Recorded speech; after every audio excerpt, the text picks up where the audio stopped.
we used to have a cancellation fee. And I remember just sitting in my office and just hearing the fights and the arguments and people fighting with customer service about this fee. And I remember just walking there and said, look, if they want to cancel all reservations, just don't fight. We don't know what this is. Just make it right to these people. At the same time, we had competitors that were trying to hold 25% down for future bookings, people fighting the credit card processors, people, there was just a whole lot of angst and people not what to do. But we did that decision.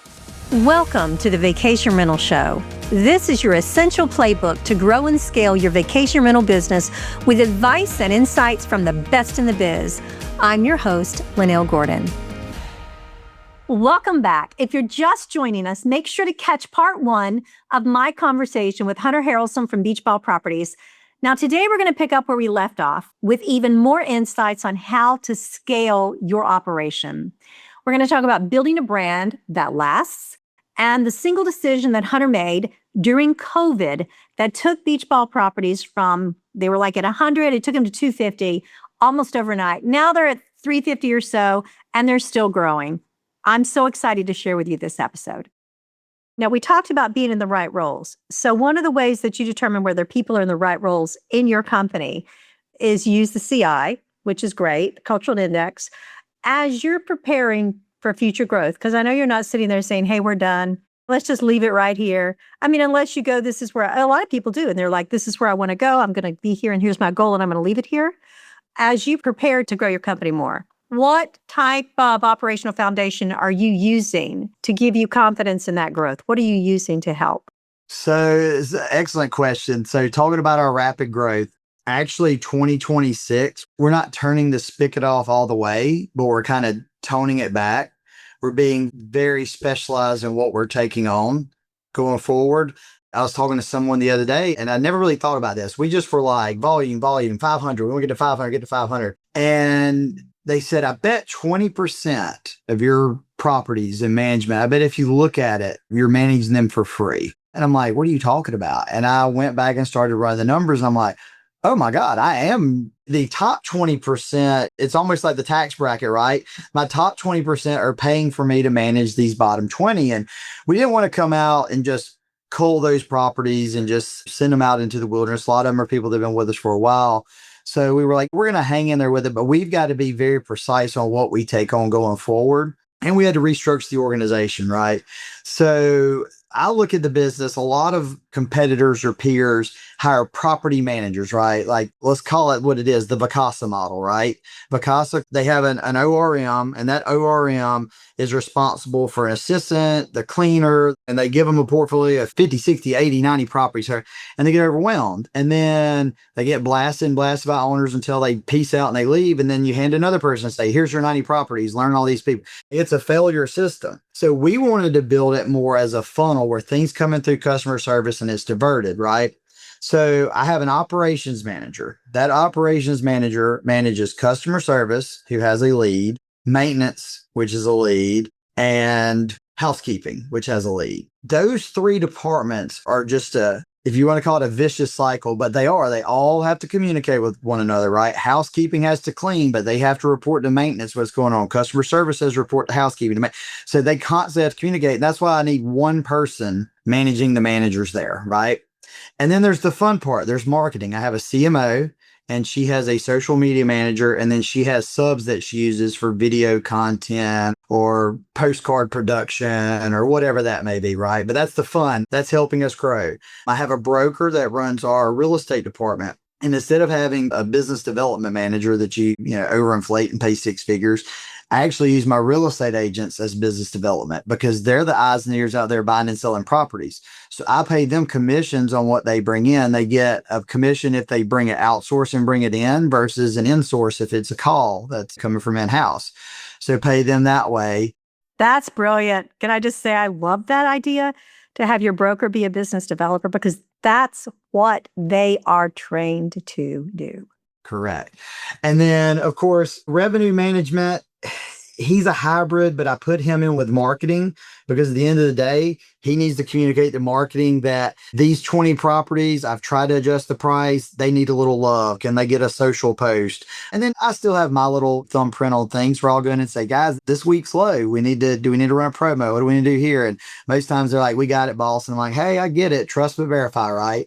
So that's their revenue management. And then owner relations. I didn't want to put them under operations. The manager there does kind of answer to the operation manager just because she's just kind of a bulldog and kind of just takes care of everybody.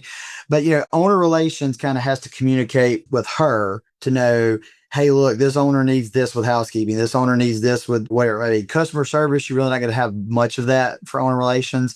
But I've got three there. One primarily is the intake. New properties come in. He goes over everything they need to know. Here's the ins and outs. And then they follow the process to push it live. Then the property goes live. He's going to get emails from owners just because he's who they originally dealt with. So we have one dedicated email for each department too. And we send out a newsletter every month. And we remind them this is the email addresses for each individual piece. Like that's another thing with owners, constant communication. Owners won't fire somebody that they feel like they have a connection with, that they're friends with. And that has actually been a catch-22. I'm not going to hide behind this. Ginger and I did get to a point where we had to let go, right? We had to let go of these roles. And we kind of spent late 24 into 25 of becoming more of a CEO, CLO, let everybody else handle things. And we did see kind of a drop off for properties because they didn't feel they had that connection to hunters. So we implemented new programs for outreach with owner relations so that they started building those relationships with owners. Because again, you don't want to fire somebody you feel like you have a connection to, right?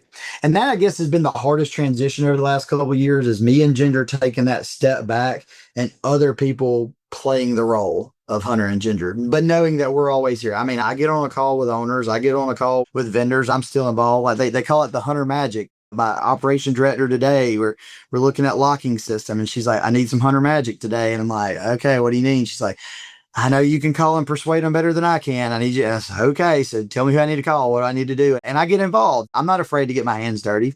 I mean, I may not clean the toilet anymore, but I'm still going to get into the nitty gritty with folks.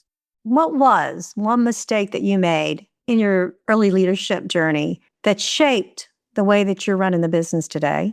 We alluded to it earlier. It's holding on to somebody too long because I have a personal relationship with them and not cutting them loose when the writing was on the wall. Again, I don't want to get into bashing, but this latest individual had been with us for 5 years and I trusted them and they always said, I've got it. I've got it. It's under control. And we had a big meeting, a retreat, if you will, back in October and everybody met and I brought my CFO in. And he comes in and he calls me when he's on his way back to Birmingham. And he said, Hunter, he said, I've been doing this for 30 years. And he said, I've dealt with companies with hundreds of millions of dollars and companies your size. He said, I've never been in a meeting where everybody was so engaged and everybody was so on the same page. He's like, you've got something really special there. And I get chill bumps, him telling me about this. Well, after the meeting, we still couldn't seem to catch a groove and we just couldn't figure out what it was. And I finally got very frustrated and probably showed my colors a little bit too much. And this individual actually just said, I think it's best interest. I'm going to quit. And we were like, what? You've been here forever. I mean, okay, we weren't going to get rid of you. We were just going to repurpose you. And they just stepped away. And I mean, there were people crying in the office. It was just, I could not believe this is happening. And nobody was mad at us. This could have been dealt with differently. Well, it was almost like a week later, everybody was like, that was what was holding us back. That was that group. And now everybody here, it's like everybody's caught a new gear. Everybody's revitalized. Everybody's communicate all this different stuff. And we didn't realize that one individual that we were holding on too long. So again, that wasn't early in the business. That's recently that's happened that I've learned now, like if you see the snag, you see the problem, you've got to cut bait. Like you said, for him, he saw it before I did. And I thank him for that. And we still communicate. It's not like I just cut him off or he cut me off, but it was like we both had an understanding on that. And oh, shoot, maybe one day he comes around and wants to come back and work in a different role. And I probably would have him back. But again, he was on the wrong seat on the bus. And that's something I learned as early as now. And then going back to other people over promoting people to jobs, the old adage, you can turn a great employee into a bad manager. You've got to be really careful of that. Oh, please repeat that. Say that again, guys, because this is important. You can turn a good employee into a bad manager. Had a conversation about that about 3 weeks ago. Amazing guy, really smart. smart at what he does, brilliant. And I tried for years to put him in management. I mean, long-term employee, love. But I needed to duplicate him. And you don't realize, guys, here's the lesson. The lesson is make decisions quickly. If you see that, make the decision. I know it's a heartfelt thing, but yeah, don't make a good employee a bad manager. And then I would probably give you a flip scenario. I know you're the podcaster, but I'll ask the question for you. A lot of people always ask me, what was the moment? What was the probably best decision you've made that kind of changed everything? So I go back to, it was during COVID. It was March. They had closed the beaches down. We used to have a cancellation fee. And I remember just sitting in my office and just hearing the fights and the arguments and people fighting with customer service about this fee. And I remember just walking there and said, look, if they want to cancel all reservations, just don't fight. We don't know what this is. Just make it right to these people. At the same time, we had competitors that were trying to hold 25% down for future bookings, people fighting the credit card processors, there was just a whole lot of angst and people not what to do. But we did that decision. I remember at the time, I think it was $560,000 in escrow funds out the door. And I'm looking at my escrow balance and it's nearly at zero. And I'm looking at my operations balance and I'm like, I've got enough money. And I remember going to the team, I said, I've got enough money to get us to Memorial Day. After Memorial Day, some tough decisions are going to be made. And that's really when Ginger and I first got into, I guess, advocacy and lobbying. And we got to know our senators and our reps, and we're fighting for, open the beaches back up. This is ludicrous. It's an airborne thing, and you're safe out there on the beach. And do we even know what we were talking about? We were like, please, God, just... The funny thing is, on February the 9th, we had been awarded the Coastal Alabama Business Chamber Business of the Year. And within 6 weeks, it's like we don't even have a business. It was wild times. But when they opened the beaches back up, I'll never forget the date and time. April 28th at 11 a.m., the governor announced beaches open up. That single day, it was our biggest sales day in history. I think we did over $150,000 in sales in one day. It was wild. I mean, the phones were ringing off the hooks. That was when Ginger started her Facebook page. And I'll let her talk about that on her podcast and dig deeper. But all the talk was about how Beachball did the right thing, took care of customers, gave refunds, didn't fight, no lawsuits, no anything. And that was like the aha moment where we went from like 100 to 250 properties, like boom. And it was like we were shot out of a rocket. And again, scary decision to make. And I could have been wrong, but I was right. That's amazing. Do you have a cancellation policy today? No, we don't have that charge anymore. We just eat the credit card fee, but you do have to pay full 30 days prior to arrival. Airbnb, you have to be a little more lenient with them, which again, I could go into advocacy. I could go into how cancellation policies with them are causing this new market of last minute reservations and people booking and holding and waiting for something cheaper. And it just creates insanity. It creates a whole new problem. But inside of 30 days, you pay in full. If you cancel inside of 30 days, it's 50% refund up to 14 days. Inside of 14 days, it's none. Just kind of trying to explain to a guest, like, we can't really recreate that just because now look, I mean, if you call me and your grandmother died or your dog died or something like that, we'll work with you. I mean, we're not going to ask for the death certificate. We had one the other day that actually emailed us that said they were getting a divorce, so they wouldn't be traveling together. So we worked that one out. I hate to be a bleeding heart, but most people, 99% of people are honest and they're going to come use their reservation or they're going to book at a later date or whatnot. So, I mean, I'm sure plenty of people's grandmothers died when they were taking college exams. Well, I'll tell you this, and I think that you've made my point that I was talking about earlier, because you're a sharp business person and you're making the right decisions by letting people go the way that they need to and moving people into the right seats. But you're also, of course, you're very compassionate. You're in property management. I mean, you are hospitality driven. You are a good person. So being a good person, I think when that person said that to me, I thought about the fact that everybody that I know in hospitality that's in leadership, not only are they a good person, but they're kind and they're compassionate and they really are full of goodness. So that person that now moved from fintech into our industry, she's a perfect fit. I mean, I'm just telling you, that was Sophia Rosada. She's in leadership at Inhabit. And she is brilliant. I mean, a brilliant woman. But when she said that to me, my jaw dropped in my head. I'm not going to do that in front of somebody. But when she said that, and I thought, that is such good advice for companies. I would never have had that advice coming out of fintech, but coming out of hospitality, like the story you just told. Of course, we are good people. the best people. That's why it's so much fun to go to get-togethers where we're all together. People are nice. They're just really nice. That's why we fire mean owners. Now, I'll be truthful, Linnell. I can flip the switch. I can be nice and be hospitable, but when it gets down to finances, I can be a little more of a bulldog. I guess that's why I've been successful. I know how to turn it all one way. And that's one thing a lot of vendors, if you talk to any of them offline and ask them about Hunter, they'll tell you, Hunter's super nice. He'll have a drink with you. He'll be friendly. But if you want to know his opinion, he will share his opinion, good, bad, or indifferent, and he will hurt your feelings sometimes. And I tell all of them, like, if you've got something you want to beta test, let me beta test it and I'll rip it apart. Or I'll tell you how great and wonderful it is. I've even got one vendor that's like tried to make me their poster boy and try to have me talk to people and help them sell and close stuff because they're like, we know when you say something, it means something. So, I appreciate that as well. Yeah, that's a big deal.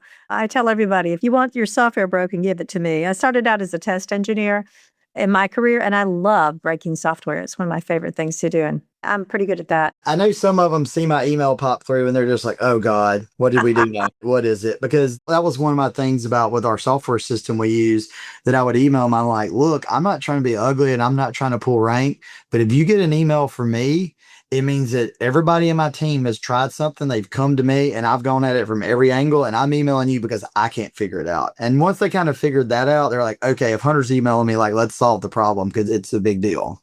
I love that. My sister's implementing some new systems in her property management company, and it's a big deal to her. And she said, it's the first time I've not gotten involved. I'm letting other people handle this. She said, but there were some things that were not getting done, and I reached out to them and they fixed it. So I'm really excited about the fact that our vendors are listening in the space and they really are able to move things to where they need to be for us to use it. I mean, those are the vendors you want. Those are the ones you want to keep. Built by property managers for property managers, Streamline is a powerful software that gives managers enterprise-level capabilities to drive more revenue and improve operational efficiency. Migrating to Streamline allows property managers to gain functionality while reducing the need for multiple vendors. Improve your flow by logging into a single system and reduce redundant technology costs. With Streamline, property managers achieve revenue lifts by leveraging our fully fledged communication center reservations, quoting system, revenue management tools, homeowner acquisition CRM, and powerful direct OTA connections. Streamline also has industry-leading trust accounting and report capabilities to give you clarity in an overall company performance. Learn more about Streamline Vacation Rental Software at streamlinevrs.com. If you were advising a new property manager today, they're entering the market today, say the Alabama Gulf Coast market, what would you tell them to prioritize first? Branding. That's something that a lot of property managers, they don't focus on. They just throw a name out there. And sometimes it works. A piece of advice I got when we were first trying to think of the name of the company, I thought about just being Harrelson Property Management. And I was talking to a guy smarter than me. And he said, what's a Harrelson? I was like, that's me. I'm a Harrelson. He's like, is your family from the area? No. Was your dad a mayor or something? No. Well, what does your last name matter? And I'm like, okay, so I need to come up with something catchy. And some people probably heard the story how we came up with Beachball, but as a professor at Alabama, we had a board of different names and we were down to a handful. And funny or not, seaweed was actually a name we had thought of just because seaweed kind of everybody think it's seaweed, but it make you stop and talk about it because that's what junior are like. How do we create a conversation? And he said, I like beach ball. And I remember closing my eyes. He said, beach ball. And I said, as a little boy, little girl running down the beach, he said, that's what you're selling, right? So, I mean, I know this is probably egotistical to say, but I think we're one of the top 5 most recognizable brands in the industry. I've been on other podcasts where the guy said, I never met you in Ginger, but I've heard of Beach Ball. I've heard of the company. I've heard of the brand. We own the domain beachball.com. I've had people reach out and try to buy the domain from me. So focus on your brand and what you're trying to sell. Don't just name it your last name or don't name it Gulf Shores Rentals or Coastal Rentals. Just think about your algorithm search and what people are going to be looking for, what's going to have stickiness to it. Another thing back to me and Ginger, when you're moving to this new area, nobody's from Orange Beach. Nobody was born here, raised here. Orange Beach High School has only been around 5 years. Gulf Shores only been around since the early 2000s, right? So, but everybody here knows somebody back home. So know everybody local and have a good brand that they will talk about you to their friends. And that's how eventually people will come down here. Let me ask you something. What does success mean to you, Hunter, beyond revenue growth, beyond making a bunch of money? What does success actually mean to you here? So that's always going to change. I feel like that changes over time. My dad always had write your goals down. Success to me is that I'm financially secure enough that I don't have to worry about going on a trip. I don't have to worry about when Ginger wants to book her next trip somewhere. She's talking about going to France this year, the south of France. It's knowing that my children's education is going to be taken care of. It's that I've built a team out that I can coach my son's T-ball team. I can coach my daughter's basketball games. That's what it means to me. I mean, everybody wants to make money, but you want to make money to that level that you've got family time and that you're not stressing about every little financial decision. Now, look, do I still give Ginger a hard time about her spending? Absolutely. Do I still come home and there's 4 Amazon boxes on the front steps? Absolutely. But I want that for her, right? And that's why we're such a good team, is because she's helped me get there. She hasn't just sat there and just watched me and worked me. She's not that wife that says, go make more money. If I need her, she steps in. I'm happy to make her happy. I love to watch you guys together. I'll tell you guys, I'm going to interview Ginger, and I have before. If you didn't see that, you should go back and look before the new one, because it's going to be totally different this time when I interview her. She's a great marketer, but the real pictures that I see with your family, the kids are growing so fast, and our kids do. They grow up so fast. And you look at that and you go, it was just the other day when they were 3 or 5 years old, they were just cutie patooties, and now they are into all these types of things. And life is so short that I do think that workaholics like you, like Ginger, like me, like my husband, I mean, I can say that, and my sister, my family, we all have these really strong work ethics. But I think that I have to make myself take a step back. I know people see us traveling to all these exotic locations. I know they see that with you too on social media. And they think, wow, that's a great vacation. Well, we just came back from Europe. We were gone for 7 weeks and we worked. And we worked every working day except for Shabbat, 12 to 18 hours. We worked late and early in the mornings in our beds and our computers, getting work done. And I don't think there's anything wrong with that. But I think that, like you said, when we define success, at the end of the day, we want to have enough resources that our family is secure and that we have time to spend with them and enjoy, just like our guests do. That's right. Some of that is the allure.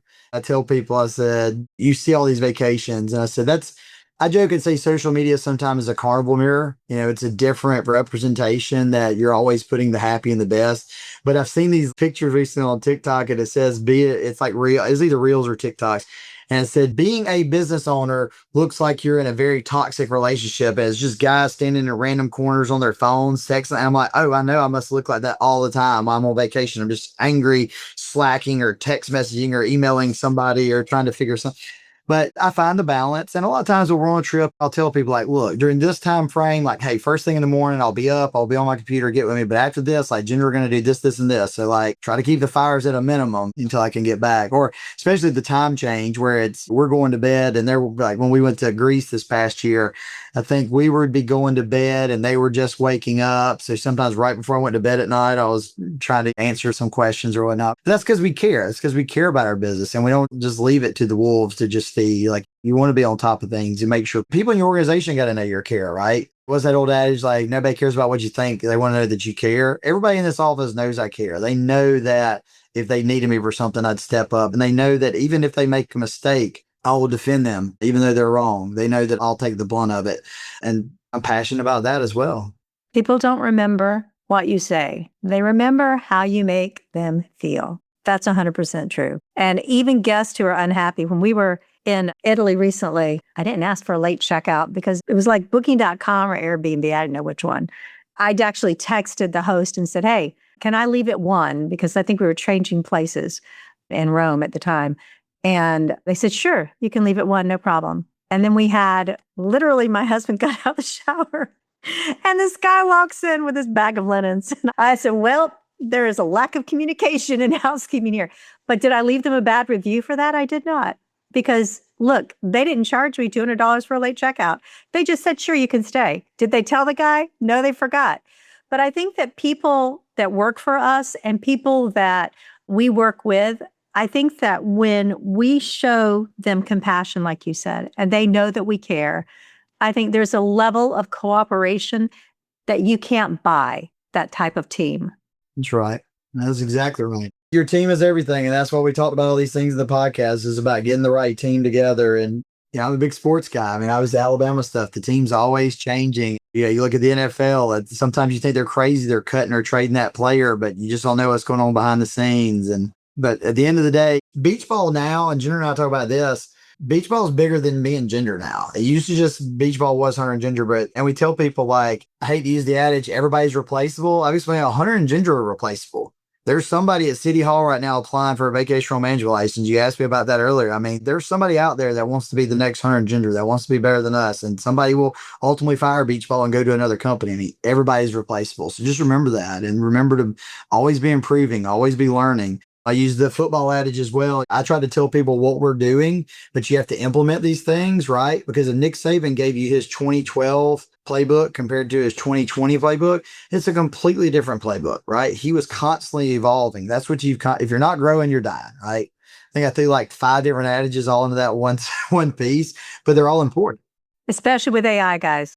I know every time I do a podcast and we mention AI, I say this, but today is different than it was in January. I'm just telling you, it is April, and I can tell you that back in January, things were different with AI. It's going to be different next year. So do come and see what the vendors are putting together, but also encourage your team to learn. You have somebody interested in AI, somebody young, let them go. Let them do it because there is so much you can do.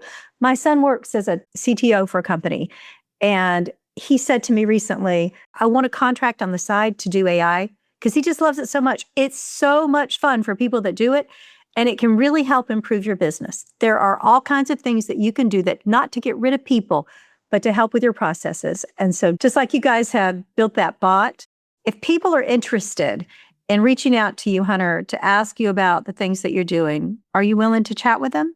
Always. I tell people I wish there had been peers to help me. I had to learn it the old school way. I had to learn it making mistakes and working your way through it. So I do like to mentor it and help people learn. So tell me this, how would they reach you? My email is hunter@beachball.com. Doesn't get much more simpler than that. And if we really connect, I'll give you my cell phone.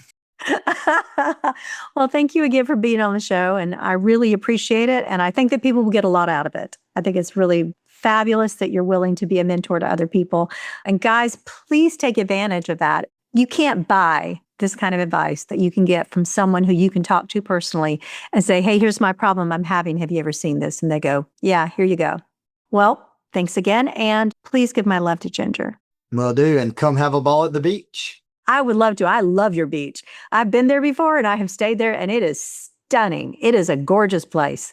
People don't realize that. I'm a little biased, but I think the Alabama and even into the Florida beaches, we have the prettiest beaches in the world. That sugar sand and emerald waters is just hard to beat. It is hard to beat. The pictures there, if you guys don't believe it, go look. All right. We'll see you later. This episode of the Vacation Rental Show is brought to you by Streamline. To find out more about how Streamline can grow your vacation rental business, visit streamlinevrs.com. Make sure to search for the Vacation Rental Show in Apple Podcasts, Spotify, and YouTube, or anywhere else podcasts are found, and hit subscribe so you never miss an episode. On behalf of the team here at Inhabit, thanks for listening.